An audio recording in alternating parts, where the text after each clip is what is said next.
Hello दोस्तों, नमस्कार। आपका हमारे YouTube चैनल पर स्वागत है। चतुर्थ श्रेणी कर्मचारी 2025 के लिए हमने मॉडल पेपर की सीरीज चालू की है, जो कि 7 अप्रैल 2025 को जारी हुए नए सिलेबस के अनुसार है। आप हमारे मॉडल पेपर को देखिए, जो कि मॉडल पेपर है, बिल्कुल हूबहू जिस तरह का पेपर आएगा उसी के अनुसार बनाया गया है। आपकी तैयारी आपके मॉडल पेपर से और मजबूत होगी। तो पूरे पेपर को आप हल करने की कोशिश कीजिए और वीडियो को लाइक कीजिए और अपने दोस्तों में व्हाट्सएप, फेसबुक पर, इंस्टाग्राम पर शेयर कीजिए। और चैनल को सब्सक्राइब नहीं किया है तो चैनल को सब्सक्राइब जरूर कर लेंगे। चलिए देखते हैं अपना मॉडल पेपर। पर देखिए दोस्तों, पहला प्रश्न है, राजस्थान की आकृति को सर्वप्रथम किसने विषम कोणीय चतुर्भुजाकार या पतंगाकार बताया था?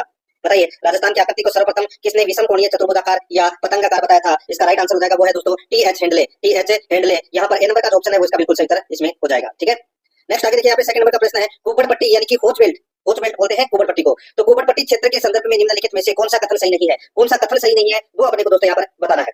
कौन सा कथन सही नहीं है? ठीक है, नहीं है के बारे में पूछा है। तो दोस्तों इसमें देखिए यह क्षेत्र है बालोतरा से सांचौर और जालौर के बीच स्थित है। तो ये कथन है वो दोस्तों क्या हो जाएगा? गलत हो जाएगा, क्योंकि दोस्तों कुबड़ पट्टी वाला जो क्षेत्र है ये कौन सा क्षेत्र है? तो दोस्तों ये नागौर और डीडवाना कुचामन, ठीक है, नागौर और डीडवाना कुचामन का जो क्षेत्र है वो दोस्तों ये कुबड़ पट्टी वाला क्षेत्र है। दूसरा देखिए दोस्तों, इसमें दूसरा ऑप्शन, इस क्षेत्र में भूमिगत जल में फ्लोराइड की मात्रा अधिक होने के कारण फ्लोरोसिस रोग पाया जाता है। तो दोस्तों बिल्कुल सही है, फ्लोरोसिस है वो रोग इसमें पाया जाता है। ये बिल्कुल सही कथन है। तीसरा देखिए, इस क्षेत्र में फ्लोराइड की अधिकता के कारण लोगों के दांत पीले और हड्डियां टेढ़ी हो जाती है। ठीक है, बिल्कुल सही है, दांत पीले और हड्डियां वो टेढ़ी हो जाती है, इससे लोगों के कुबड़ निकल आते हैं।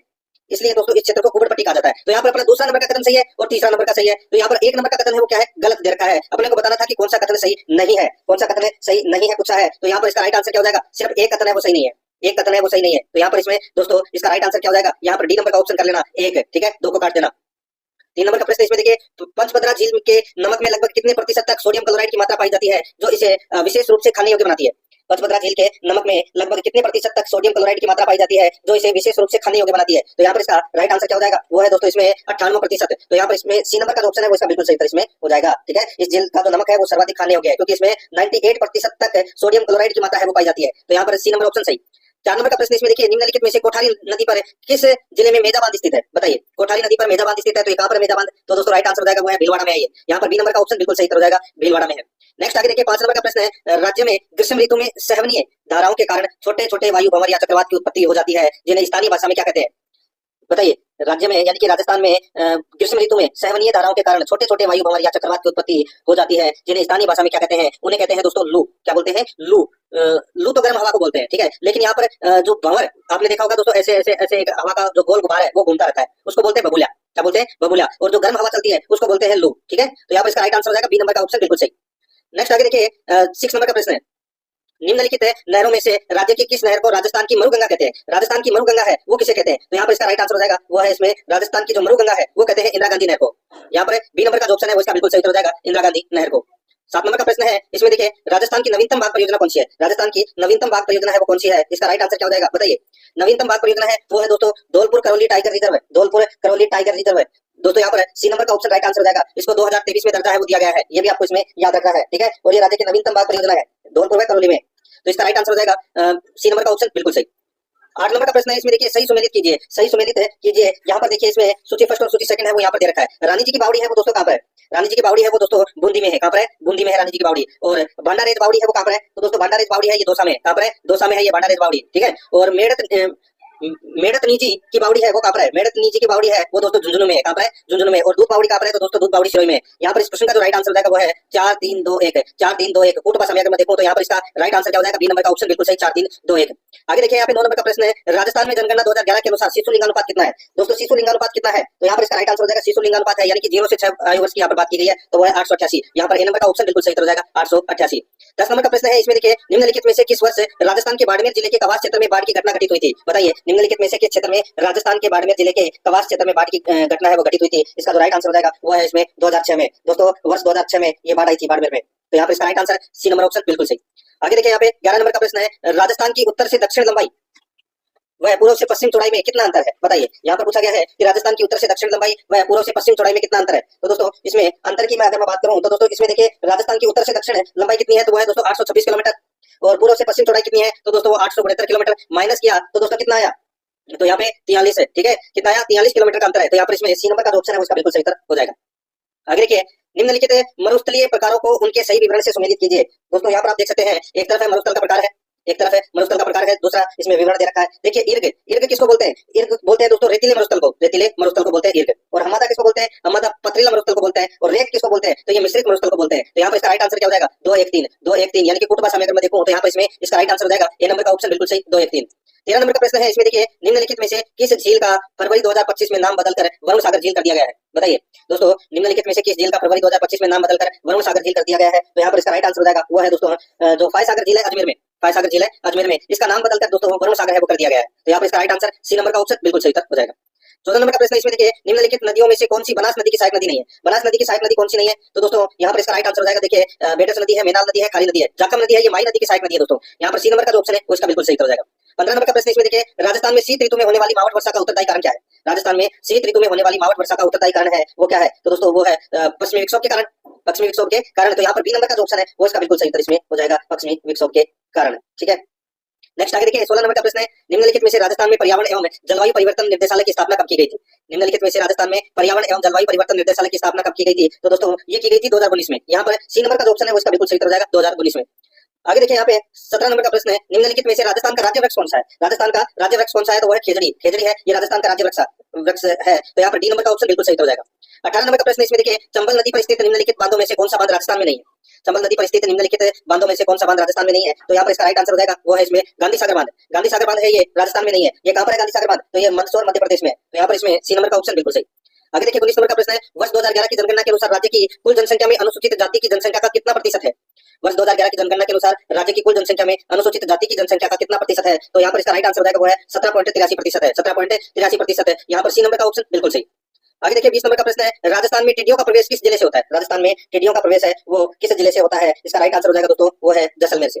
यहाँ पर इसमें बी नंबर का जो ऑप्शन है वो इसका बिल्कुल सही हो जाएगा दोस्तों, राजस्थान में टिड्डियों का प्रवेश है वो जैसलमेर से होता है, जो कि पाकिस्तान की तरफ से आती है ये टिड्डियां। तो यहाँ पर इसमें सही उत्तर बी नंबर ऑप्शन हो जाएगा। अब दोस्तों भाग 2 के अंदर अपन राजस्थान का इतिहास एवं कला संस्कृति के दोस्तों 20 प्रश्न है वो पढ़ेंगे। ठीक है, कितने प्रश्न है? 20 प्रश्न है। ठीक है, 20 प्रश्न अपने राजस्थान भूगोल के पढ़े और अब अपन 20 प्रश्न राजस्थान इतिहास और कला संस्कृति के पढ़ेंगे। देखिए यहाँ पे 21 नंबर का प्रश्न है, मेवाड़ का प्रथम रक्षक किसे कहा जाता है? मेवाड़ का प्रथम रक्षक है वो किसे कहा जाता है? दोस्तों ये कहा जाता है राणा हमीर को। यहाँ पर ए नंबर का जो ऑप्शन है इसका राइट आंसर हो जाएगा दोस्तों। देखिए राणा हमीर को मेवाड़ का उद्धारक, मेवाड़ का मुक्तिदाता, वीर राजा, विषम घाटी पंचानन और मेवाड़ का प्रथम रक्षक कहा जाता है किसको? राणा हमीर को। तो यहाँ पर इसका राइट आंसर क्या हो जाएगा? ए नंबर का ऑप्शन बिल्कुल सही हो जाएगा इसमें। आगे देखिए यहाँ पे 22 नंबर का प्रश्न है, बूंदी प्रजामंडल के संदर्भ में निम्नलिखित में से कौन सा कथन सत्य नहीं है? बताइए, बूंदी प्रजामंडल के संबंध में दोस्तों कौन सा कथन है वो सत्य नहीं है? वो अपने को यहाँ पर क्या करना है, बताना है। दोस्तों देखिए अच्छा प्रश्न है ये भी, यहाँ पे मैं बात कर रहा हूँ। तो दोस्तों देखिए, गोपाल कोटिया और मोतीलाल अग्रवाल प्रजामंडल के सदस्य थे। बूंदी प्रजामंडल के जो सदस्य हैं वो गोपाल कोटिया और मोतीलाल अग्रवाल ये प्रजामंडल के सदस्य थे, बिल्कुल सही है। प्रजामंडल द्वारा वर्ष 1936 में राजस्थान समाचार पत्र के प्रकाशन पर प्रतिबंध लगा दिया। तो दोस्तों ये भी इसमें क्या है, बिल्कुल सही है। आगे देखिए, बूंदी प्रजामंडल की स्थापना 1931 में कांतिलाल की अध्यक्षता में की गई थी। तो दोस्तों ये भी इसमें बिल्कुल सही है। चौथा देखिए, वर्ष 1944 में बूंदी राज्य लोक परिषद का गठन किया, इसके प्रथम अध्यक्ष ऋषिदत्त मेहता को बनाया गया। तो दोस्तों ये अपना इसमें क्या हो जाएगा, गलत हो जाएगा। मैं आपको बताऊं दोस्तों, देखिए बूंदी प्रजामंडल की जो स्थापना है वो कब हुई थी? दोस्तों बूंदी प्रजामंडल की जो स्थापना है वो 1931 में हुई थी और कांतिलाल की अध्यक्षता में ये बूंदी प्रजामंडल का गठन है वो किया गया था। ठीक है, और यहाँ पर देखिए 1944 में बूंदी राज्य लोक परिषद का जो गठन किया गया था, ठीक है, इसके प्रथम अध्यक्ष ऋषिदत्त मेहता है वो गलत हो जाएगा। इसका अध्यक्ष है वो दोस्तों हरिमोहन माथुर को चुना गया था। किसको? हरिमोहन माथुर को दोस्तों इसका अध्यक्ष है वो चुना गया था। तो यहाँ पर इसमें डी नंबर का ऑप्शन राइट आंसर हो जाएगा क्योंकि कथन है वो गलत है। नेक्स्ट आगे देखिए यहाँ पे 23 नंबर का प्रश्न है, बीकानेर प्रजा परिषद के किस कार्यकर्ता द्वारा किसान यूनियन क्यों पुस्तक लिखी गई थी?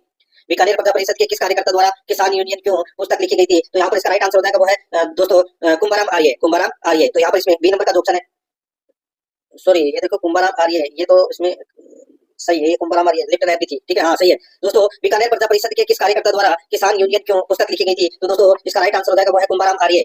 ठीक है, कुंभाराम आर्य ने किसान यूनियन की पुस्तक लिखी थी। तो और ये बीकानेर प्रजा परिषद के कार्यकर्ता थे। तो इसका राइट आंसर हो जाएगा यहाँ पर बी नंबर का जो ऑप्शन है वो इसका बिल्कुल सही उत्तर हो जाएगा इसमें।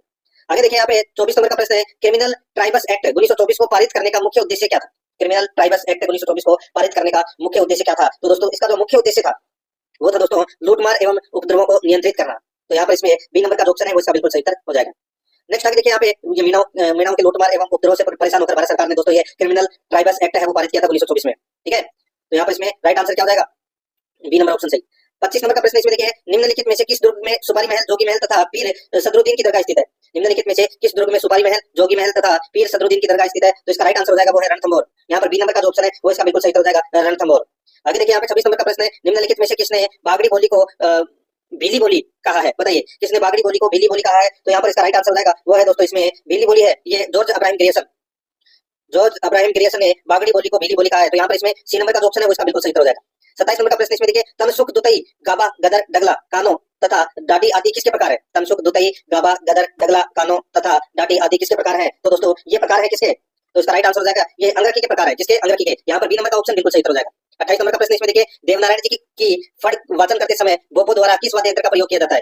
देवनारायण जी की फड़ का वाचन करते समय भोपो द्वारा किस वाद्य यंत्र का प्रयोग किया जाता है? तो यहाँ पर इसका राइट आंसर क्या हो जाएगा? वो है इसमें जंतर। यहाँ पर सी नंबर का जो ऑप्शन है वो इसका बिल्कुल सही उत्तर इसमें हो जाएगा और ये एक तत्वाद्य यंत्र है जो वीणा के समान होता है। तो यहाँ पर इसमें सी नंबर ऑप्शन सही उत्तर। नेक्स्ट आगे देखिए, 29 नंबर का प्रश्न है, निम्नलिखित में से किस मेले को कनपटे साधुओं का तीर्थ स्थल के रूप में जाना जाता है? बताइए निम्नलिखित में से किस मेले को कनपटे साधुओं का तीर्थ स्थल के रूप में जाना जाता है? इसका जो राइट आंसर हो जाएगा वो है दोस्तों इसमें भरतरी मेला। यहाँ पर बी नंबर का जो ऑप्शन है वो इसका बिल्कुल सही उत्तर हो जाएगा, भरतरी मेला। आगे देखिए यहाँ पे 30 नंबर का प्रश्न है, निम्नलिखित में से कौन सा नृत्य उदयपुर में संकरिया, सूरदास, बोरी, डोगरी, भिखाजी और डोलामारू नाच के रूप में प्रसिद्ध है? निम्नलिखित में से कौन सा नृत्य उदयपुर में संकरिया, सूरदास, बोरी, डोगरी, भिखाजी और डोलामारू नाच के रूप में प्रसिद्ध है? यहाँ पर इसका राइट आंसर हो जाएगा वो है इसमें बवाई नृत्य। तो यहाँ पर इसमें सी नंबर का जो ऑप्शन है वो इसका बिल्कुल सही उत्तर हो जाएगा और ये उदयपुर का प्रसिद्ध नृत्य है, स्त्री और पुरुष दोनों करते हैं दोस्तों, ठीक है। नेक्स्ट आगे देखिए यहाँ पे 31 नंबर का प्रश्न है, चंडावल घटना कब घटित हुई थी? बताइए चंडावल घटना है वो कब घटित हुई थी? इसका जो राइट आंसर हो जाएगा वो है इसमें 28 दिसंबर 1948 को ये चंडावल घटना है वो घटित हुई थी, ठीक है। क्या सही है दोस्तों? यहाँ पर पूछा गया है कि ये चंडावल घटना है वो कब घटित हुई थी, तो इसका जो राइट आंसर हो जाएगा, ठीक है, चंडावल, ये जो चंडावल घटना है, ठीक है दोस्तों, ये 28 मार्च 1942 को घटित हुई थी दोस्तों ये, ठीक है। और ये चंडावल घटना की अगर मैं बात करूं यहाँ पे, तो ये मारवाड़ लोक परिषद के सदस्य मांगीलाल ने उत्तरदायी शासन दिवस मनाने के लिए दोस्तों 28 मार्च 1942 को चंडावल जो अभी सोजत में है एक सम्मेलन बुलाया था, जिस पर पुलिस द्वारा कार्यकर्ताओं पर लाठीचार्ज किया गया था और महात्मा गांधी ने भी दोस्तों इस घटना की निंदा की थी। तो यहाँ पर इसका राइट आंसर हो जाएगा 28 मार्च 1942 की बात है दोस्तों ये, ठीक है। तो डी नंबर का ऑप्शन बिल्कुल सही। आगे देखिए यहाँ पे दोस्तों, मोतीलाल तेजावत ने असहयोग आंदोलन के प्रभाव के कारण किस वर्ष में एक ही आंदोलन की शुरुआत की थी? मोतीलाल तेजावत ने असहयोग आंदोलन के प्रभाव के कारण किस वर्ष में एक ही आंदोलन की शुरुआत की थी? सही उत्तर हो जाएगा वो है दोस्तों वर्ष 1921 में। दोस्तों वर्ष 1921 में मातृकुंडिया चित्तौड़गढ़ से एक ही आंदोलन की शुरुआत की थी। तो यहाँ पर इसमें right answer B number option बिल्कुल सही उत्तर हो जाएगा। नेक्स्ट आगे देखिए, जेंटलमैन एग्रीमेंट के संदर्भ में कौन सा कथन सत्य नहीं है? जेंटलमैन एग्रीमेंट के संदर्भ में कौन सा कथन सत्य नहीं है वो दोस्तों अपने को यहाँ पर क्या करना है, बताना है। दोस्तों यहाँ पर देखिए, यह समझौता सितंबर 1944 में हुआ था, तो ये कथन है वो गलत हो जाएगा। देखिए सितंबर में तो हुआ था लेकिन 1942 में हुआ था ये, ठीक है। जेंटलमैन एग्रीमेंट है, ये समझौता सितंबर 1942 में हुआ था, ये कथन सत्य नहीं है। तो यहाँ पर इसमें अपना ए नंबर का ऑप्शन राइट आंसर हो जाएगा। बाकी और भी कथन देख लीजिए, जयपुर राज्य के प्रधानमंत्री मिर्जा इस्माइल और हीरालाल शास्त्री के मध्य यह समझौता हुआ था, बिल्कुल सही बात है। इस समझौते के तहत प्रजामंडल महाराजा के विरुद्ध किसी प्रकार की सीधी कार्रवाई नहीं करेगा, तो ये भी बिल्कुल सही है। तो यहाँ पे गलत बताना था, ए नंबर ऑप्शन सही था। 34 नंबर का प्रश्न इसमें देखिए, निम्नलिखित में से कछवा वंश का कौन सा शासक है खानवा के युद्ध में राणा सांगा की तरफ से लड़ते हुए वीर गति को प्राप्त हुआ? बताइए कछवा वंश का कौन सा शासक है खानवा के युद्ध में राणा सांगा की तरफ से लड़ते हुए वीर गति को प्राप्त हुआ? तो दोस्तों उनका नाम क्या था, बताइए। तो दोस्तों उनका नाम था पृथ्वीराज प्रथम यानी कि पृथ्वीराज कछवा शासक था, ठीक है। तो यहाँ पे इसमें राइट आंसर क्या हो जाएगा? सी नंबर का जो ऑप्शन है वो इसका बिल्कुल सही हो जाएगा, ये आपको इसमें याद रखना है। और ये पृथ्वीराज कछवा है ये दोस्तों प्रारंभ में कनपटे नाथ योगी का शिष्य था, ठीक है, लेकिन दोस्तों बाद में ये रामानंद के शिष्य कृष्णदास परिहारी का शिष्य है वो बन गया था। तो यहाँ पर इसका राइट आंसर क्या हो जाएगा? सी नंबर का ऑप्शन बिल्कुल सही। आगे देखिए दोस्तों, यहाँ पे इसमें 35 नंबर का प्रश्न है, चित्तौड़गढ़ के बांडोली में स्थित प्राचीन शिव मंदिर का निर्माण किस शैली में किया गया था? चित्तौड़गढ़ के बांडोली में स्थित प्राचीन शिव मंदिर का निर्माण है वो किस शैली में किया गया था? तो इसका राइट आंसर हो जाएगा वो है कौन सी शैली में किया गया था? तो दोस्तों ये पंचायतन शैली में किया गया था। यहाँ पर इसका राइट आंसर डी नंबर का ऑप्शन हो जाएगा। और ये बांडोली का जो शिव मंदिर है ये कहाँ पर है? तो दोस्तों ये चित्तौड़गढ़ में है, ठीक है। और ये यहाँ पर 9 छोटे बड़े मंदिरों का समूह है। तो यहाँ पर इसका right answer D number option हो जाएगा, पंचायतन।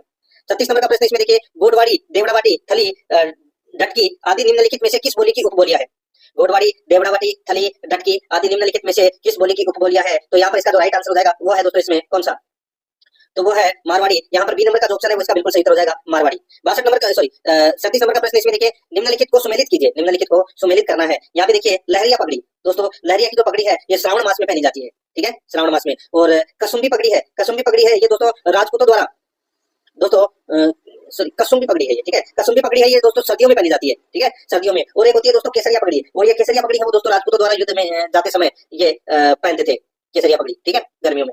और कसुम्बी पगड़ी सर्दियों में। और मदिल पगड़ी है, ठीक है दोस्तों, ये जो मदिल पगड़ी है ये दशहरे पर पहनी जाती थी। और मोटड़ी की जो पगड़ी है ये दोस्तों विवाह उत्सव पर पहनी जाती थी। तो यहाँ पर अपना इसमें राइट आंसर क्या हो जाएगा? 2 4 3 1 2 4 3 1 है, इसका बिल्कुल सही उत्तर इसमें हो जाएगा। यहाँ पर बी नंबर का ऑप्शन बिल्कुल सही, 2 4 3 1, ठीक है। नेक्स्ट आगे देखिए, यहाँ पे 38 नंबर का प्रश्न है, निम्नलिखित में से कौन सा तत्ववादी यंत्र है? बताइए निम्नलिखित में से कौन सा तत्ववादी यंत्र है? तो यहाँ पर इसका जो राइट आंसर हो जाएगा दोस्तों, बताइए निम्नलिखित में से कौन सा तत्ववादी यंत्र है? तो यहाँ पर देख सकते हैं दोस्तों कमाईचा है ये तत्ववादी यंत्र है। और ये मुख्य रूप से दोस्तों जैसलमेर बाड़मेर क्षेत्र में बजाया जाता है। इसमें 27 तार लगे होते हैं। राइट आंसर हो जाएगा सी नंबर ऑप्शन सही। नेक्स्ट आगे देखिए, सीतामढ़ी मेले के दौरान मुख्य रूप से कौन सी जनजाति इस मेले में भाग लेती है? सीतामढ़ी मेले के दौरान मुख्य रूप से कौन सी जनजाति इस मेले में भाग लेती है? तो यहाँ पर इसका राइट आंसर हो जाएगा वो है दोस्तों शहरिया जनजाति है, वो भाग लेती है दोस्तों। ए नंबर ऑप्शन बिल्कुल सही। आगे देखिए, यहाँ पे 40 नंबर का प्रश्न है, निम्नलिखित में से कौन सा प्रसिद्ध नृत्य गुर्जर जाति की महिलाओं द्वारा किया जाता है? कौन सा नृत्य गुर्जर जाति की महिलाओं द्वारा किया जाता है? तो यहाँ पर इसका राइट आंसर हो जाएगा वो है चरी नृत्य। यहाँ पर बी नंबर का जो ऑप्शन है वो इसका बिल्कुल सही हो जाएगा, चरी नृत्य। दोस्तों अब अपन भाग 3 के अंदर भारतीय संविधान के 5 प्रश्न है वो पढ़ने जा रहे हैं। ठीक है, देखिए निम्नलिखित में से भाग 1 का संबंध है। दोस्तों भाग 1 में क्या है? दोस्तों भाग 1 में संघ व राज्य क्षेत्र का उल्लेख है, संघ व राज्य क्षेत्र का उल्लेख है। यहाँ पर बी नंबर का ऑप्शन बिल्कुल सही हो जाएगा। नेक्स्ट आगे देखिए, यहाँ पे 42 नंबर का प्रश्न है, संविधान की सर्वोच्चता किस देश से ग्रहण की गई है? बताइए, संविधान की सर्वोच्चता किस देश से ग्रहण की गई है? तो दोस्तों ये ग्रहण की गई है अमेरिका से। तो यहाँ पर इसमें सी नंबर का जो ऑप्शन है वो इसका राइट आंसर इसमें हो जाएगा। नेक्स्ट आगे देखिए दोस्तों, यहाँ पे यानी कि सर्वोच्च का मतलब आप बोल सकते हैं इसमें मूल अधिकार, न्यायपालिका की स्वतंत्रता, उपराष्ट्रपति का पद, राष्ट्रपति पर महाभियोग, न्यायाधीशों के पद, ठीक है, पद से हटाया जाना, ये सब अमेरिका से लिए गए। आगे देखिए 43 नंबर का प्रश्न है, निम्नलिखित में से कौन सा अनुच्छेद या कौन से अनुच्छेद राज्य शब्द को परिभाषित किया गया है? बताइए, निम्नलिखित में से कौन से अनुच्छेद में राज्य शब्द को परिभाषित किया गया है? तो यहाँ पर इसका राइट आंसर क्या हो जाएगा बताइए? तो दोस्तों इसका सही उत्तर हो जाएगा वो है अनुच्छेद 36 है। यहाँ पर ए नंबर का जो ऑप्शन है वो इसका बिल्कुल सही उत्तर इसमें हो जाएगा, अनुच्छेद 36। नेक्स्ट आगे देखिए, यहाँ पे 44 नंबर का प्रश्न है, भारत का एक राष्ट्रपति होगा, भारत का एक राष्ट्रपति होगा, ये कौन से अनुच्छेद में है? तो दोस्तों भारत का एक राष्ट्रपति होगा, ये अनुच्छेद 52 में है। यहाँ पर इसमें सी नंबर का ऑप्शन बिल्कुल सही उत्तर हो जाएगा। 45 नंबर का प्रश्न है, इसमें देखिए यहाँ पे उपराष्ट्रपति चुनाव के लिए प्रयुक्त संयुक्त अधिवेशन के स्थान पर निर्वाचक मंडल का प्रावधान कौन से संविधान संशोधन अधिनियम के माध्यम से किया गया? उपराष्ट्रपति चुनाव के लिए प्रयुक्त संयुक्त अधिवेशन के स्थान पर निर्वाचक मंडल का प्रावधान कौन से संविधान संशोधन अधिनियम के माध्यम से किया गया? तो इसका राइट आंसर हो जाएगा वो है दोस्तों 11वें संविधान संशोधन अधिनियम के माध्यम से 1961 में। ठीक है, तो यहाँ पर इसमें राइट आंसर क्या हो जाएगा? ए नंबर ऑप्शन बिल्कुल सही। अब दोस्तों अपन राजस्थान पॉलिटी के 5 प्रश्न है वो पढ़ेंगे, राजस्थान पॉलिटी के 5 प्रश्न है वो पढ़ेंगे अपन। ठीक है, बिल्कुल सिलेबस के अकॉर्डिंग चल रहा है। 46 नंबर प्रश्न है, निम्नलिखित में से कौन सा भारत की संसद का अंग नहीं है? दोस्तों भारत की संसद के 3 अंग होते हैं, एक लोकसभा, एक राज्यसभा और एक राष्ट्रपति, इन तीनों से मिलकर संसद बनती है। तो दोस्तों राष्ट्रपति, राज्यसभा, लोकसभा, मुख्यमंत्री दे रखा है, तो मुख्यमंत्री इसका राइट आंसर हो जाएगा, ये भारतीय संसद का अंग नहीं है दोस्तों। 47 नंबर का प्रश्न है, राज्यपाल पद त्याग की स्थिति में त्याग पत्र किसे संबोधित करता है? बताइए, राज्यपाल पद त्याग की स्थिति में त्याग पत्र किसे संबोधित करता है? तो दोस्तों ये किसको करेगा? राष्ट्रपति को अपना त्याग पत्र देगा दोस्तों। यहाँ पर ए नंबर का ऑप्शन बिल्कुल सही, क्योंकि ये राज्यपाल है, ये राष्ट्रपति के पश्चात पर्यंत ही पद धारण करता है। ए नंबर ऑप्शन बिल्कुल सही। 48 नंबर का प्रश्न इसमें देखिए, राज्य मंत्री परिषद के किसी एक मंत्री के द्वारा इस्तीफा देने पर मंत्री परिषद पर क्या प्रभाव पड़ेगा? राज्य मंत्री परिषद के किसी एक मंत्री के द्वारा इस्तीफा देने पर मंत्री परिषद पद पर क्या प्रभाव पड़ेगा? बताइए। तो दोस्तों एक मंत्री इस्तीफा देने पर दोस्तों कोई प्रभाव है वो इसमें नहीं पड़ेगा। ठीक है, तो यहाँ पर इसमें राइट आंसर क्या हो जाएगा? सी नंबर का ऑप्शन बिल्कुल सही। लेकिन मुख्यमंत्री द्वारा इस्तीफा दिए जाने पर संपूर्ण मंत्री परिषद को इस्तीफा है वो मान लिया जाता है। तो यहाँ पर इसमें राइट आंसर क्या हो जाएगा? सी नंबर ऑप्शन बिल्कुल सही। 49 नंबर प्रश्न इसमें देखिए, संसदीय सचिव के संदर्भ में असत्य कथन है, संसदीय सचिव के संदर्भ में असत्य कथन कौन सा है? तो दोस्तों यहाँ पर देखिए, इनकी नियुक्ति मुख्यमंत्री द्वारा की जाती है, तो दोस्तों बिल्कुल सही है। मुख्यमंत्री इन्हें शपथ दिलाते हैं, ये भी बिल्कुल सही है। संसदीय सचिव राज्यपाल के प्रति उत्तरदायी होते हैं, तो ये गलत हो जाएगा। संसदीय सचिव है ये मुख्यमंत्री के प्रति उत्तरदायी होते हैं, क्योंकि इनकी नियुक्ति मुख्यमंत्री द्वारा ही की जाती है। मुख्यमंत्री द्वारा संसदीय सचिव को बर्खास्त किया जाता है, तो दोस्तों ये भी बिल्कुल सही है। तो यहाँ पर सी नंबर का ऑप्शन राइट आंसर हो जाएगा। 50 नंबर प्रश्न इसमें देखिए, जिला कलेक्टर किसे रिपोर्ट करता है? जिला कलेक्टर है वो किसे रिपोर्ट करता है? तो दोस्तों इसका राइट आंसर हो जाएगा, जिला कलेक्टर है ये राज्य सरकार को रिपोर्ट करता है। किसे? राज्य सरकार को। यहाँ पर ए नंबर का जो ऑप्शन है वो इसका बिल्कुल सही हो जाएगा, राज्य सरकार को रिपोर्ट करता है। 51 नंबर प्रश्न है, किसी लेंस की दक्षता निम्न संबंध में दी जाती है, जहां एफ लेंस की फोकस दूरी है। ठीक है, एफ है वो क्या है? लेंस की फोकस दूरी है। बताइए, किसी लेंस की दक्षता निम्न संबंध से दी जाती है, तो इसका राइट आंसर क्या हो जाएगा? वो है दोस्तों P बराबर 1/f है। तो यहाँ पर इसमें बी नंबर का ऑप्शन बिल्कुल सही इसमें हो जाएगा, याद रखना। ठीक है, आगे देखिए दोस्तों, यहाँ पे 52 नंबर प्रश्न है, निम्नलिखित में से वायरस जनित रोग नहीं है। बताइए कौन सा वायरस जनित रोग नहीं है? तो इसका राइट आंसर हो जाएगा दोस्तों, यहाँ पर आप देख सकते हैं कोविड-19 है, पोलियो है, हेपेटाइटिस है, क्षय रोग है। तो यहाँ पर इसका राइट आंसर क्या हो जाएगा? देखिए वायरस जनित रोग है ये कोविड-19, पोलियो और हेपेटाइटिस है, क्योंकि ये वायरस के कारण होते हैं। यहाँ पर इसका राइट आंसर क्या हो जाएगा? क्षय रोग इसका बिल्कुल सही तरफ हो जाएगा, ये बैक्टीरिया के कारण होता है। तो यहाँ पर इसमें डी नंबर ऑप्शन बिल्कुल सही। 53 नंबर प्रश्न इसमें देखिए, जिस अभिक्रिया में उत्पाद के निर्माण के साथ साथ उष्मा उत्पन्न होती है कहलाती है। जिस अभिक्रिया में उत्पाद के निर्माण के साथ साथ उष्मा उत्पन्न होती है कहलाती है, तो इसका राइट आंसर हो जाएगा दोस्तों वो है इसमें उष्मा से भी अभिक्रिया। यहाँ पर ए नंबर का ऑप्शन बिल्कुल सही। आगे देखिए, धातुएं तनु अम्ल से क्रिया करके निर्माण करती है। धातुएं तनु अम्ल से क्रिया करके निर्माण करती है, तो किसका निर्माण करती है? तो दोस्तों लवण और हाइड्रोजन गैस, इन दोनों का निर्माण करती है। तो यहाँ पर इसमें डी नंबर का ऑप्शन राइट आंसर हो जाएगा, ए और बी दोनों। 55 नंबर प्रश्न है, निम्नलिखित में से कौन सा अपशिष्ट प्रबंधन का सबसे उपयुक्त तरीका है? निम्नलिखित में से कौन सा अपशिष्ट प्रबंधन का सबसे उपयुक्त तरीका है? तो यहाँ पर इसका राइट आंसर हो जाएगा वो है पुनर्चक्रण। पुनर्चक्रण, तो यहाँ पर इसमें सी नंबर का जो ऑप्शन है वो इसका बिल्कुल सही हो जाएगा, पुनर्चक्रण। आगे देखिए, यहाँ पे 6 नंबर का प्रश्न है, कंप्यूटर के ये भाग 6 कंप्यूटर के 5 प्रश्न बताने जा रहा हूँ। देखिए, निम्नलिखित में से कौन सा वेब ब्राउजर नहीं है? वेब ब्राउजर कौन सा नहीं है? देखिए, ओपेरा है, मोजिला फायरफॉक्स है, सफारी है, लेकिन जीमेल है, ये दोस्तों वेब ब्राउजर नहीं है। तो यहाँ पर इसमें बी नंबर का ऑप्शन बिल्कुल सही। आगे देखिए, यहाँ पे 57 नंबर प्रश्न है, मशीन का नाम बताइए, इस मशीन में गियर की बजाय फ्लेटिम ड्रम का उपयोग किया जाता था तथा इस मशीन द्वारा जोड़ एवं घटाव के साथ साथ गुणा तथा भाग भी किया जा सकता था। बताइए दोस्तों, अपने को बताना है, उस मशीन का नाम बताना है। इस मशीन में गियर की बजाय प्लेटेड ड्रम का उपयोग किया जाता था तथा इस मशीन द्वारा जोड़ एवं घटाव के साथ साथ गुणा तथा भाग भी किया जा सकता था। तो यहाँ पर इसका राइट आंसर हो जाएगा वो है लेबनीज व्हील। Lebanese wheel. यहाँ पर बी नंबर का जो ऑप्शन है वो इसका बिल्कुल सही उत्तर हो जाएगा। 58 नंबर प्रश्न इसमें देखिए पीओएस यानी कि पॉइंट ऑफ सेल मशीन किस प्रकार का डिवाइस है? तो दोस्तों किस प्रकार का डिवाइस है? तो ये दोस्तों इनपुट और आउटपुट डिवाइस है दोस्तों, ये दोनों है। तो यहाँ पर इसमें सी नंबर का ऑप्शन बिल्कुल सही। नेक्स्ट आगे देखिए यहाँ पे 59 नंबर प्रश्न है, ये देखिए डॉट GZ7Z, ठीक है, डॉट इसके आगे डॉट लगा लेना, ठीक है, डॉट RAR डॉट ZIP किस प्रकार का फाइल सिस्टम है? तो दोस्तों किस प्रकार का ये फाइल सिस्टम है? तो दोस्तों ये सभी है, ये कंप्रेस फाइल है। क्या है? Compress file. तो यहाँ पर सी नंबर का जो ऑप्शन है वो इसका बिल्कुल सही उत्तर हो जाएगा, कंप्रेस फाइल है। 60 नंबर का प्रश्न है, इसमें देखिए माइक्रोसॉफ्ट वर्ड में कट कॉपी और पेस्ट कौन से टैब में पाया जाता है? माइक्रोसॉफ्ट वर्ड में कट कॉपी और पेस्ट कौन से टैब में पाया जाता है? तो दोस्तों ये पाया जाता है होम टैब में। यहाँ पर इसमें ए नंबर का जो ऑप्शन है उसका बिल्कुल सही उत्तर हो जाएगा, होम टैब में, ठीक है। ये प्रश्न है दोस्तों कंप्यूटर से संबंधित करवाए। अब मैं आपको राजस्थान करंट अफेयर से संबंधित है वो प्रश्न करवा रहा हूँ, ठीक है। 5 प्रश्न राजस्थान करंट अफेयर से संबंधित और फिर 5 प्रश्न है वो दोस्तों मैं आपको इंडिया और विश्व के करंट अफेयर से संबंधित भी करवाऊंगा। दोस्तों यहाँ पर देखिए 61 नंबर प्रश्न है, मुख्यमंत्री भजनलाल शर्मा ने कितने नए अंतर्राष्ट्रीय राजस्थान फाउंडेशन चैप्टर को क्रियाशील करने के निर्देश दिए हैं? बताइए, मुख्यमंत्री भजनलाल शर्मा ने कितने नए अंतर्राष्ट्रीय राजस्थान फाउंडेशन चैप्टर को क्रियाशील करने के निर्देश दिए हैं? तो इसका राइट आंसर हो जाएगा वो है 9। सी नंबर का जो ऑप्शन है वो इसका बिल्कुल सही उत्तर हो जाएगा, 9। नेक्स्ट आगे देखिए 62 नंबर का प्रश्न है, राजस्थान यूथ बोर्ड द्वारा आयोजित राज्य स्तरीय युवा महोत्सव का उद्घाटन किसने किया? राजस्थान यूथ बोर्ड द्वारा आयोजित राज्य स्तरीय युवा महोत्सव का उद्घाटन किसने किया? तो यहाँ पर इसका राइट आंसर क्या हो जाएगा? वो है दोस्तों कर्नल राज्यवर्धन सिंह राठौड़ ने। तो यहाँ पर इसमें बी नंबर का जो ऑप्शन है उसका बिल्कुल सही उत्तर हो जाएगा। आगे देखिए यहाँ पे 63 नंबर प्रश्न है, राइजिंग राजस्थान वैश्विक निवेश शिखर सम्मेलन 2024 के दौरान 1000 करोड़ रुपए से अधिक के निवेश MOU की समीक्षा कौन करेगा? राइजिंग राजस्थान वैश्विक निवेश शिखर सम्मेलन 2024 के दौरान 1000 करोड़ रुपए से अधिक के निवेश MOU की समीक्षा कौन करेगा? तो यहाँ पर इसका राइट आंसर क्या हो जाएगा? वो है दोस्तों मुख्यमंत्री। यहाँ पर सी नंबर का ऑप्शन बिल्कुल सही हो जाएगा, मुख्यमंत्री। नेक्स्ट आगे देखिए, राइजिंग राजस्थान वैश्विक निवेश शिखर सम्मेलन 2024 के दौरान कितने लाख करोड़ रुपए के निवेश प्रस्तावों पर हस्ताक्षर किए गए हैं? तो दोस्तों इसका राइट आंसर क्या हो जाएगा? वो है 35 लाख करोड़ के। तो यहाँ पर इसमें सी नंबर का जो ऑप्शन है उसका बिल्कुल सही हो जाएगा। 65 नंबर का प्रश्न इसमें देखिए, राज्यपाल हरिभाऊ बागड़े ने कहा राष्ट्रीय सौर दिनदर्शिका कैलेंडर का लोकार्पण किया? राज्यपाल हरिभाऊ बागड़े ने कहा राष्ट्रीय सौर दिनदर्शिका कैलेंडर का लोकार्पण किया। तो यहाँ पर इसका राइट आंसर हो जाएगा वो है इसमें छत्रपति संभाजी नगर। तो यहाँ पर इसमें बी नंबर का जो ऑप्शन है उसका बिल्कुल सही उत्तर इसमें हो जाएगा, याद रखना।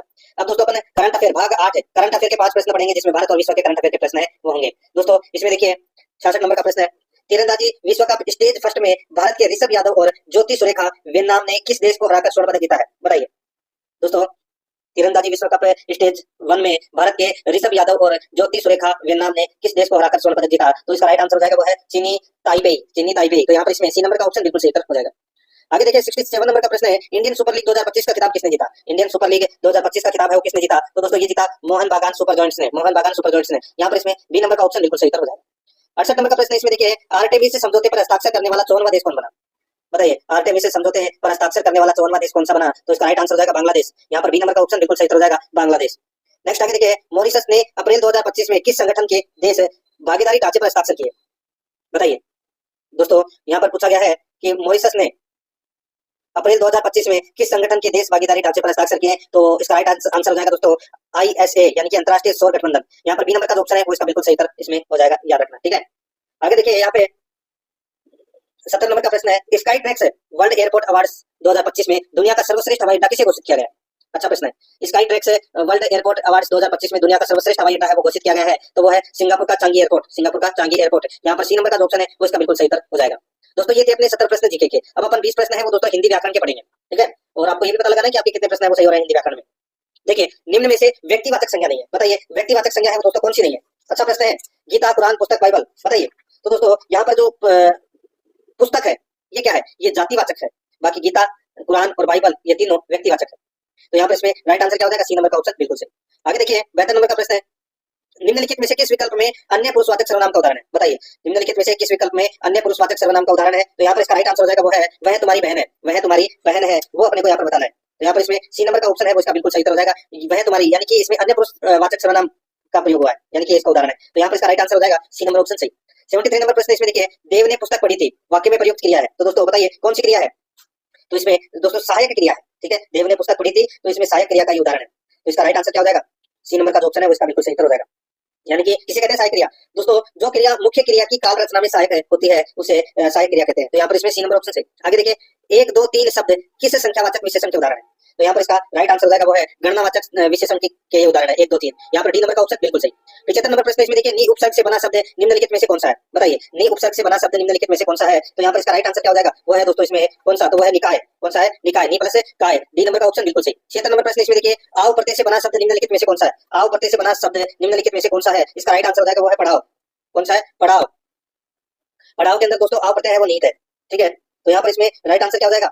ए नंबर का जो ऑप्शन है वो इसका बिल्कुल सही। ठीक है, ए नंबर ऑप्शन बिल्कुल सही। नेक्स्ट आगे देखिए दोस्तों, यहाँ पे 77 नंबर का प्रश्न है अंगूर खट्टे होना मुहावरे का अर्थ है निम्नलिखित विकल्पों में से कौन सा है?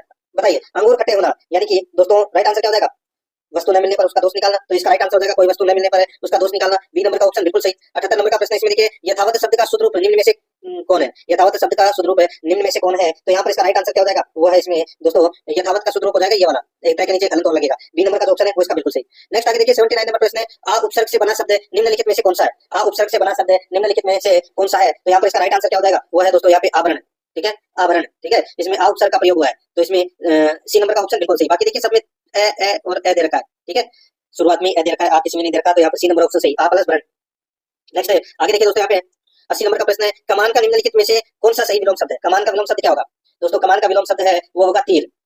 ठीक है, तो यहाँ पर इसका राइट आंसर क्या हो जाएगा? सी नंबर का ऑप्शन बिल्कुल सही, जैसे बोलते हैं ना तीर कमान। ठीक है, तो यहाँ पर सी नंबर ऑप्शन सही। आगे देखिए लक्षण का शुद्ध रूप निम्नलिखित में से कौन सा है? लक्षण का, तो यहाँ पर इसका सही उत्तर हो जाएगा दोस्तों वो है लक्षण। लक्षण इसका राइट आंसर हो जाएगा। ठीक है, यहाँ पर ए नंबर ऑप्शन बिल्कुल सही। आगे देखिए अंत प्रत्यय से बना शब्द निम्नलिखित में से कौन सा है? अंत प्रत्यय से बना शब्द निम्नलिखित में से कौन सा है? तो वो है रटंत। रटंत इसका राइट आंसर हो जाएगा इसमें। ठीक है, रटंत, रट का क्या हो जाएगा? रटंत हो जाएगा। तो यहाँ पर डी नंबर ऑप्शन सही। 83 नंबर प्रश्न इसमें देखिए करुण का निम्नलिखित में से कौन सा सही विलोम शब्द है? करुण का निम्नलिखित में से कौन सा सही विलोम शब्द है? तो यहाँ पर इसका राइट आंसर क्या हो जाएगा? वो है इसमें दोस्तों निष्ठुर। यहाँ पर बी नंबर का जो ऑप्शन है वो इसका बिल्कुल सही उत्तर हो जाएगा, निष्ठुर।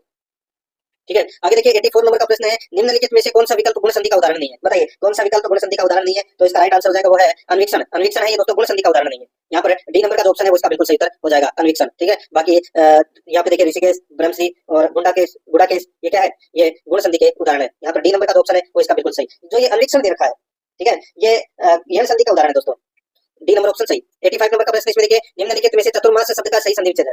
चतुर्मास शब्द का सही संधि विच्छेद है तो वो कौन सा है? तो दोस्तों इसका राइट आंसर हो जाएगा चतु है प्लस मास। यहाँ पर सी नंबर का ऑप्शन बिल्कुल सही हो जाएगा, चतु है प्लस मास। 86 नंबर का प्रश्न इसमें देखिए निम्नलिखित में से किस शब्द में उक प्रत्यय नहीं है? निम्नलिखित में से किस शब्द में उक प्रत्यय नहीं है? उक प्रत्यय किसमें नहीं है? तो देखिए उत्सुक। ठीक है, उत्सुक है, उत्सुक में दोस्तों यहाँ पे उक प्रत्यय नहीं है। बाकी भावुक में हो जाएगा भाव प्लस उक, भिक्षुक में हो जाएगा भिक्षु प्लस उक और इच्छुक में हो जाएगा इच्छा प्लस उक। ठीक है, तो यहाँ पर इसमें राइट आंसर क्या हो जाएगा? यहाँ पर सी नंबर का ऑप्शन बिल्कुल सही उत्तर इसमें हो जाएगा। ठीक है, आगे देखिए दोस्तों, यहाँ पे 87 नंबर का प्रश्न है एलिगेंस का हिंदी परिभाषिक शब्द है। एलिगेंस का हिंदी परिभाषिक शब्द क्या हो जाएगा? तो हो जाएगा दोस्तों निष्ठा। तो यहाँ पर इसमें बी नंबर ऑप्शन बिल्कुल सही। आगे देखिए यहाँ पे 88 नंबर प्रश्न है निम्नलिखित में से वेंते शब्द किसका पर्यायवाची शब्द है? वेंते शब्द किसका पर्यायवाची शब्द है? राइट आंसर हो जाएगा वो है वेंते। जो शब्द है ये गरुड़ शब्द का पर्यायवाची है। यहाँ पर ए नंबर का ऑप्शन बिल्कुल सही हो जाएगा। आगे देखिए यहाँ पे 89 नंबर प्रश्न है निम्नलिखित में से मौक्तिक का पर्यायवाची शब्द है। मौक्तिक का पर्यायवाची शब्द है वो कौन सा है? मौक्तिक का पर्यायवाची शब्द कौन सा है? तो इसका राइट आंसर हो जाएगा वो है इसमें मौक्तिक का जो पर्यायवाची शब्द हो जाएगा वो है यहाँ पे देखिए प्रवाल, मुक्ता, समुद्र। तो यहाँ पर उपरोक्त सभी है, ये मौक्तिक के पर्यायवाची शब्द है। डी नंबर का ऑप्शन बिल्कुल सही हो जाएगा। 90 नंबर का प्रश्न इसमें देखिए निम्नलिखित में से अपूर्ण भूतकाल का सही उदाहरण कौन सा है? निम्नलिखित में से अपूर्ण भूतकाल का सही उदाहरण कौन सा है? तो यहाँ पर इसका राइट आंसर क्या हो जाएगा? वो है यानी कि जिसमें कोई कार्य पूरा नहीं हुआ है। तो इसमें देखिए बच्चे विद्यालय जा रहे थे, तो अभी थे, अभी पहुंचे नहीं पहुंचे वो पता नहीं है। ठीक है, तो ये अपूर्ण भूतकाल का उदाहरण है। यहाँ पर बी नंबर का ऑप्शन बिल्कुल सही हो जाएगा। अब दोस्तों अपन इंग्लिश ग्रामर के 15 प्रश्न है वो यहाँ पर पढ़ेंगे। ठीक है, 91 से 105 तक, फिर 106 से 120 तक अपन गणित के प्रश्न है वो पढ़ेंगे। दोस्तों यहाँ पर देखिए choose the correct exclamatory from of the following sentence. यहाँ पर देखिए Arjun is a great Archer.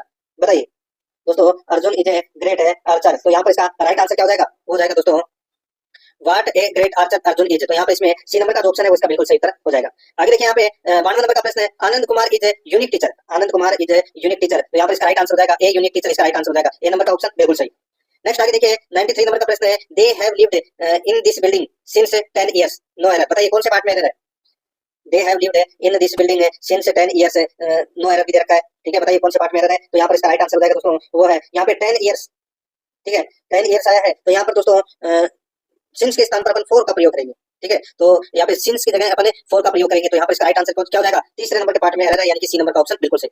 आगे देखिए change into indirect speech. Change into indirect speech इसमें देखिए he said to me where is the post office.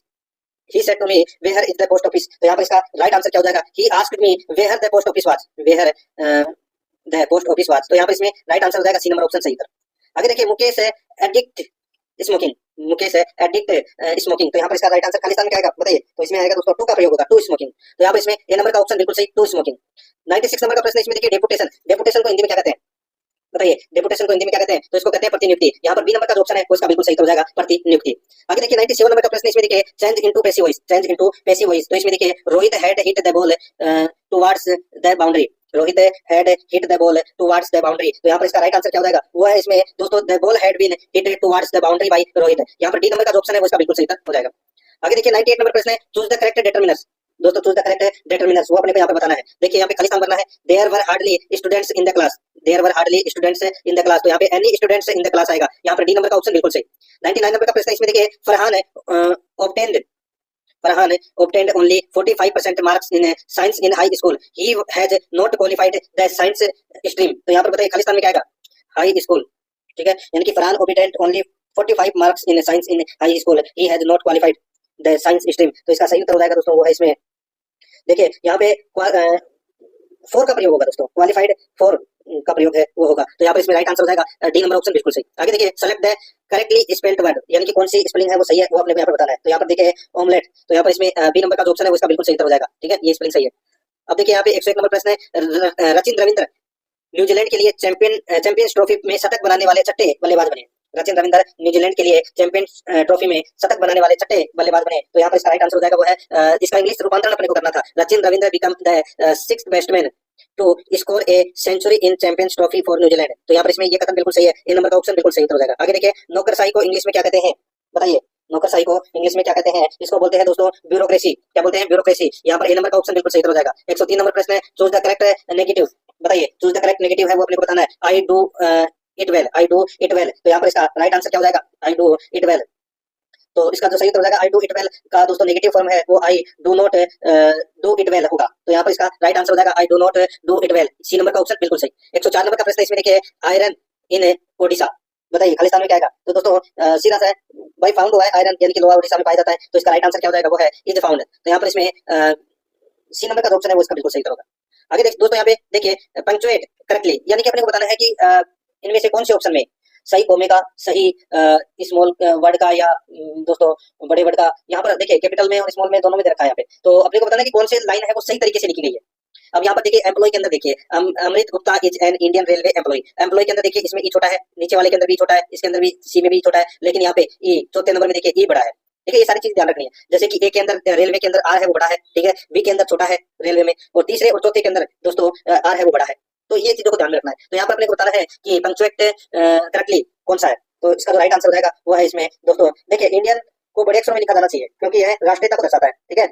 तो यहाँ पर रेलवे को भी दोस्तों बड़े अक्षरों में लिखा जाएगा क्योंकि यह भी दोस्तों एक विशिष्ट संगठन का हिस्सा है। तो यहाँ पर इसका राइट आंसर क्या हो जाएगा वो है Amrit Gupta is an Indian railway employee. तो यहाँ पर इसमें राइट आंसर सी नंबर का ऑप्शन बिल्कुल सही। अब दोस्तों यहाँ पे अपन भाग 11 के अंदर 15 प्रश्न है वो पढ़ेंगे किसके, तो वो दोस्तों मैथ से संबंधित 15 प्रश्न है वो पढ़ेंगे, ठीक है। और बहुत ही अच्छा ये अपना पेपर है। यहाँ पर आप देख सकते हैं दोस्तों इसमें 106 नंबर का प्रश्न है।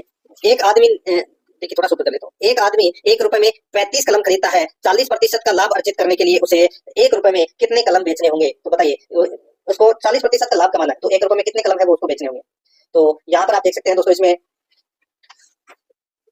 देखिए सबसे पहले मैं आपको बताऊं यहाँ पे देखिए कलम की अगर मैं बात कर रहा हूँ तो इसमें एक रुपए में 35 कलम खरीदता है। 1 रुपए में दोस्तों क्या खरीदता है, 35 कलम है वो खरीदता है, ठीक है। अब दोस्तों यहाँ पर देखिए 40% लाभ अर्जित करने के लिए 1 रुपए में बेचे गए कलमों की संख्या अपने को निकालनी है। तो दोस्तों अपन क्या निकालेंगे 35/140 यानी कि 40% का लाभ कमा रहे हो। तो यहाँ पर 140 × 100 कर लीजिए, बस काट लीजिए इसको। ये 0 से ये 0 कट गया, ये 7 से 2 बार कटा, ये 7 से 5 बार कटा, ठीक है। तो 5 × 10 कितने हो जाएंगे 50, 50 में 2 का भाग दिया तो कितना हो जाएगा 25। तो उसे 1 रुपए में 25 कलम है वो बेचने होंगे। यहाँ पर बी नंबर का ऑप्शन बिल्कुल सही इसमें हो जाएगा। आगे देखिए दोस्तों यहाँ पे अमित व सुमित द्वारा क्रमशः 2,85,000 व 2,15,000 की पूंजी निवेश कर व्यापार शुरू किया।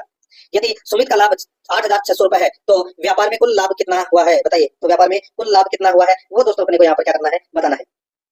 दोस्तों यहाँ पर आप देखिए सीधा सा मैं आपको बोलूं कि 2,85,000 2,85,000 और ये 2,15,000, ठीक है। अब इसका अनुपात अपन को निकालना है तो ये 3 0 से ये 3 0 कट गई, ठीक है। अब 5 से देखिए ये कितनी बार कटा है तो ये 5 25 और 3 बचा 35 में यानी कि 7 ये 57 बार कट गया दोस्तों 5 से। और ये कितनी बार कट गया दोस्तों ये 43 बार कट गया, ठीक है। यानी कि इसका अनुपात आ गया 57:43, ठीक है।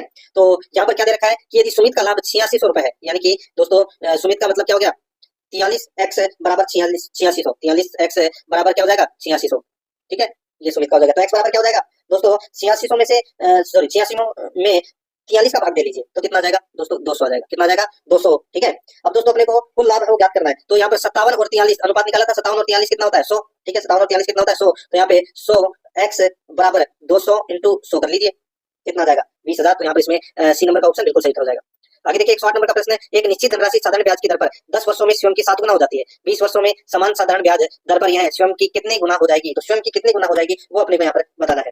देखिए यहाँ पर निश्चित साधारण ब्याज की दर से 10 वर्षों में स्वयं की 7 गुना हो जाएगी, तो ऑप्शन उठा के कर लोगे तो दोस्तों बेटर रहेगा। यहाँ पर देखिए 13 इसका राइट आंसर हो जाएगा 13 वर्षों में, ठीक है, यानी कि सॉरी 20 वर्षों में साधारण ब्याज की दर से यह स्वयं की 13 गुना हो जाएगी, 10 वर्षों में तो कितनी हो जाएगी दोस्तों 7 गुना, भाई 10 वर्षों में क्या हो जाएगी स्वयं की 7 गुना, तो 20 वर्षों में कितनी हो जाएगी, तो दोस्तों एक तो पहले से खुद है ही टोटल 14 गुना हो जाएगी, ठीक है, जिसमें से एक तो शुरुआत में जो पैसे लगाए थे वो तो माइनस करना ही पड़ेगा।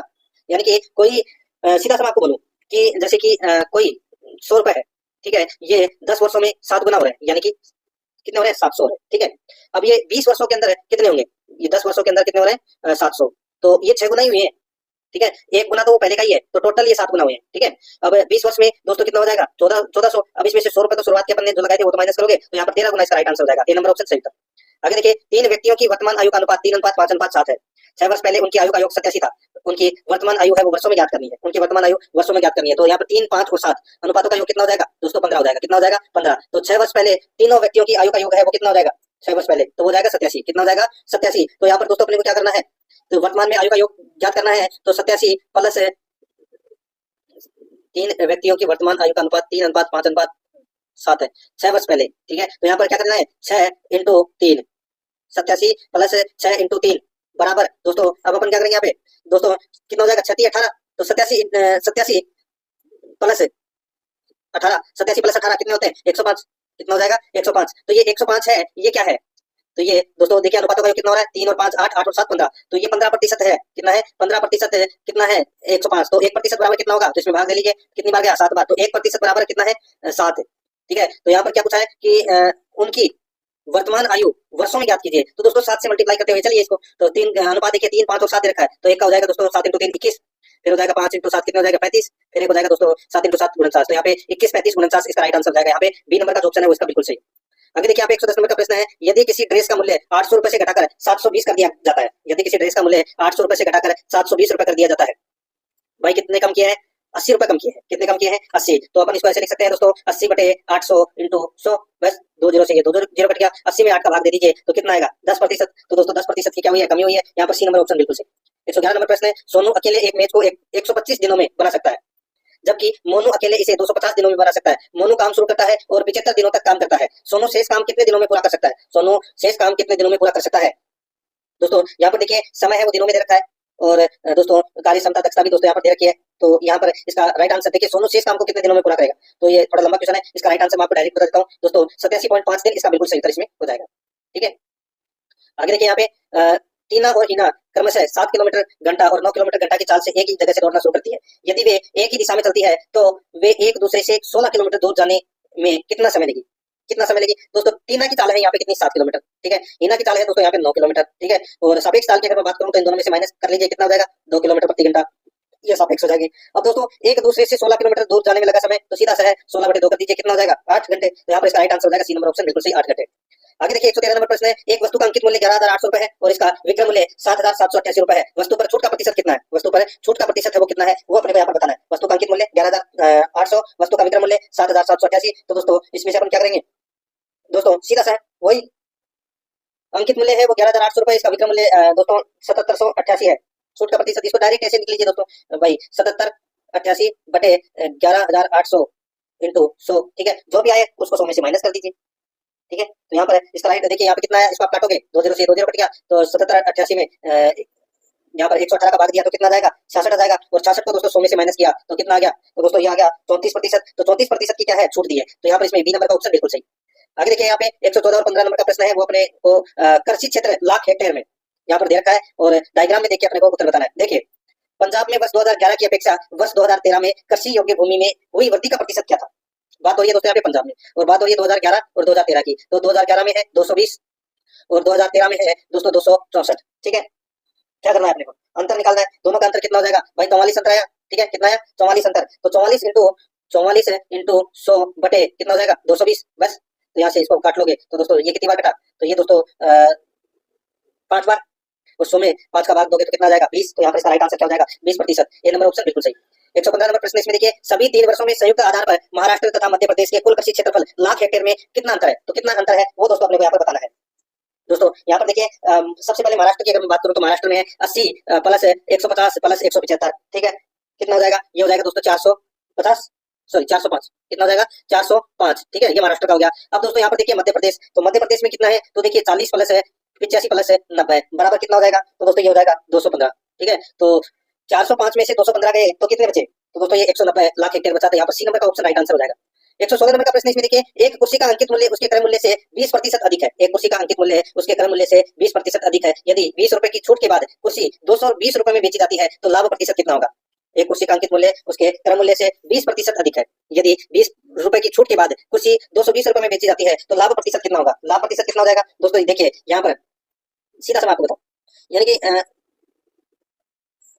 अंकित मूल्य है वो दोस्तों 100 रुपए है। ठीक है, मान लीजिए अंकित मूल्य क्या है 100 रुपए है, और क्रय मूल्य कितना है, तो दोस्तों उसको खरीदा है, क्रय मूल्य कितना है 20% अधिक है, यानी कि 120। और यदि 20 रुपए की छूट के बाद कुर्सी 220 रुपए में बेची जाती है तो लाभ प्रतिशत क्या होगा। लाभ प्रतिशत है वो अपने को निकालना है, यानी कि सीधा 100 की जगह अपने को 200 लेना पड़ेगा। एक है दोस्तों सीपी, ठीक है, एक है दोस्तों एमआरपी, और एक है दोस्तों selling price, cost price MP और सेलिंग प्राइस। तो यहाँ पर देखिए मान लीजिए 200 रुपए की कोई चीज है, ठीक है, तो इसको दो कितने में बेचा 220 रुपए में।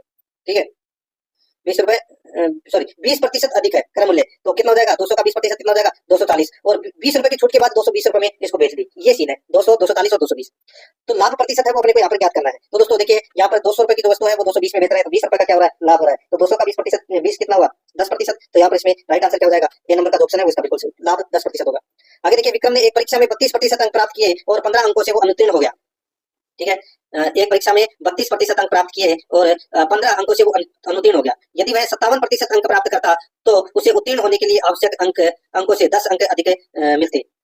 बताइए दोस्तों, सीधा सा है भाई, यहाँ पर 32% अंक प्राप्त किए और 15 अंकों से क्या हो गया अनुत्तीर्ण हो गया। तो यहाँ पे 32% प्लस 15 बराबर दोस्तों 57% अंक प्राप्त करता है तो उसे उत्तीर्ण होने के लिए 10% अंक अधिक मिलते हैं। तो यहाँ पे दोस्तों 57% माइनस 10, बस यही वाला बनेगा। तो यहाँ पर दोस्तों 10 और 15 कितने होते हैं 25। ठीक है, 10 और 15 कितने होते हैं 25 बराबर दोस्तों यहाँ पर देखिए 32 और 57 में अंतर कितने का है, तो दोस्तों इसमें भी कितने का हो जाएगा 25। तो यहाँ पर 25 बटे 25 हो जाएगा, कितना आएगा 1%। 1% बराबर क्या आ जाएगा 1 आ जाएगा यहाँ पे। ठीक है, तो दोस्तों परीक्षा में उत्तीर्ण होने के लिए कितने अंक होने चाहिए, तो दोस्तों यहाँ पर 32 प्लस 15 कितने 47। तो यहाँ पर इसका राइट आंसर क्या हो जाएगा 47, इसका बिल्कुल सही, डी नंबर ऑप्शन बिल्कुल सही। आगे देखिए यहाँ पे 2 square into 3 square into 5 into 7 है, 2 square into 3 into 5 square into 7 और 2 इंटू 3 इंटू 5 इंटू 7 का लैसे ज्ञात कीजिए। लैसे ज्ञात कीजिए वो अपने को यहाँ पर बताना है। दोस्तों यहाँ पर देखिए लैसे ज्ञात करेंगे तो 2 into 3 into sorry 2 square into 3 square into 5 into 7, तो इसका 1260 हो जाएगा। कितना हो जाएगा 1260 और इसका हो जाएगा दोस्तों 2 इंटू 3 इंटू 5 स्क्वायर इंटू 7। ठीक है, इसको स्क्वायर को काट दीजिए सेकंड के अंदर। ठीक है, 2 इंटू 3 इंटू 5 स्क्वायर इंटू 7, तो इसका हो जाएगा दोस्तों 2100। ठीक है, और इसका हो जाएगा दोस्तों यहाँ पे 210 आएगा। तो यहाँ पर 1260, 2100 और 210 है, इसका दोस्तों लैसे निकलेगा कितना 6300। तो यहाँ पे इसका राइट आंसर हो जाएगा ये नंबर का ऑप्शन बिल्कुल सही। आगे देखिए यहाँ पे 119 नंबर का प्रश्न है, 1,62,250 की धनराशि ए बी सी और डी में इस प्रकार बांटी जाती है कि ए और बी का हिस्सा 1:3, बी और सी का हिस्सा 2:5 तथा सी और डी का हिस्सा 2:3 के अनुपात में होता है। ए का हिस्सा कितना है, ए का हिस्सा है वो कितना है बताइए। दोस्तों देखिए सबसे पहले अपन क्या करेंगे, जैसे ए अनुपात बी अनुपात सी अनुपात डी। अब इसमें देखिए ए और बी का हिस्सा कितना है 1:3, तो यहाँ पर 1:3, फिर दोस्तों यहाँ पे 3 दो बार लिखेंगे। ठीक है, पूरा पूरा भरेंगे इसको। और दोस्तों यहाँ पर देखिए अब सी का हिस्सा बी और सी का हिस्सा 2:5 है, बी और सी का हिस्सा दोस्तों 2:5 है, तो यहाँ पर आगे 2 लिख देंगे और पीछे 5 लिख देंगे। ठीक है, सी और डी का हिस्सा दोस्तों 2:3 है, तो सी और डी का दोस्तों यहाँ पे 2:3 और आगे 2:5 और 2:5 देंगे। अब बस क्या करना है, इनको दोस्तों मल्टीप्लाई करना है। तो यहाँ पर 1 इंटू 2 यानी कि 2 इंटू 2 कितने हो जाएंगे 4, इसका 3 इंटू 2 कितना हो जाएगा 6 और 6 इंटू 2 12, तो यानी कि 1 का 4 अनुपात 1 का 12 अनुपात, और यहाँ पे 3 और 5 कितने 15, 15 इंटू 2 कितना हो जाएगा 30, तो यहाँ पर 4 अनुपात 12 अनुपात 30 अनुपात है, और यहाँ पे 3 अनुपात 5 सॉरी 3 इंटू 5 कितना हो जाएगा 15 और 3 से मल्टीप्लाई करोगे तो कितना हो जाएगा 45। ठीक है, तो यहाँ पे 4 12 30 45 क्या आ गया अनुपात आ गया। अनुपातों का योग कितना हो गया दोस्तों, टोटल अनुपातों का योग है वो इसमें 91 हो गया। एक का हिस्सा निकालना है, यानी कि 4/91 इंटू 1,62,250 कर लीजिए, 7,000 इसका सही उत्तर हो जाएगा। ये नंबर ऑप्शन बिल्कुल सही।